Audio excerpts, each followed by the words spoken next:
दाजुको कमर दुख्ने र कमरको दुखाइ चाहिँ खुट्टामा दुवैतिर सर्ने 7 वर्ष अगाडिदेखिको समस्या र यो समस्या यति धेरै उहाँको सिभियर थियो। नसा एमआरआई गरेर हेर्दाखेरि नसा एकदमै च्यापिसकेको, सिभियर च्यापिसकेको हो, अपरेसन नै गर भनिसकेको थियो। तर उहाँले अपरेसन भन्दा पनि एक्सर्साइज गर्छु, फिजियोथेरापी गर्छु, दबाई खान्छु भनेर रोज्नुभयो। यो गर्दा गर्दै उहाँको सबै राम्रै भइरहेको थियो।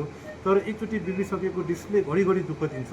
यसपालि केही दिन अगाडि उहाँलाई फेरि यस्तो समस्या पर्यो र जसले गर्दा फेरि चाहिँ यो कमर दुख्ने भइरहेछ र साथसाथै उहाँको खुट्टा दुवैतिर दुखाइ सर्ने पनि हुन्छ र त्यसैको लागि अहिले हामीले कमरमा इन्जेक्सन लगाउँदैछौँ।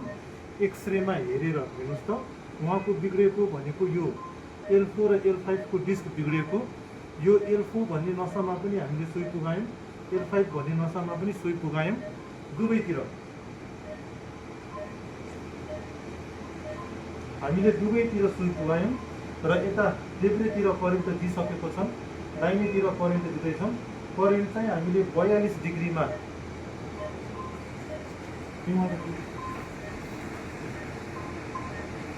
करेन्ट चाहिँ हामीले हेर्न सक्नुहुन्छ 42 डिग्रीमा दाजुको यो सेकाइ गर्दैछौँ र यो सेकाइ गरिसकेपछि हामीले त्यो स्टेरोइड भन्ने इन्जेक्सन पनि हाल्छौँ र आशा गरौँ यति गरिसकेपछि उहाँलाई आराम मिलोस्, फेरि अपरेसनतिर जानु नपरोस्, फेरि सुई लगाउनु नपरोस्।